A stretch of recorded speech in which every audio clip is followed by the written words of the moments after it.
బ్రహ్మకుమారిస్ రాజయోగ meditation centre ఆధ్వర్యంలో కాకినాడ గుడారిగుంటలో సోమనాథేశ్వర వజ్రలింగ రథానికి భక్తుల నుండి విశేష స్వాగతం లభించింది. బ్రహ్మకుమారిస్ రాజయోగ మెడిటేషన్ సెంటర్ ఆధ్వర్యంలో కాకినాడలో స్థానిక గుడారిగుంట నందు సోమనాథేశ్వర వజ్రలింగ రథయాత్రకు భక్తుల నుండి విశేష స్వాగతం లభించింది.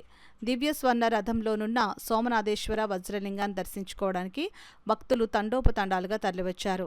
గొడారిగుంట దుర్గమ్మ తాడి సెంటర్లో ఈ రథానికి యాదగిరి మౌనిక పసుపు జలాలతో స్వాగతం పలికారు. అనంతరం పుట్ట లక్ష్మీ సోమన చౌదరి, తొంగమణి, పన్యాల బుజ్జి, మద్వేష్, పరశురాంతో పాటు అధిక సంఖ్యలో వజ్రలింగాన్ని దర్శించుకున్న వారిలో ఉన్నారు.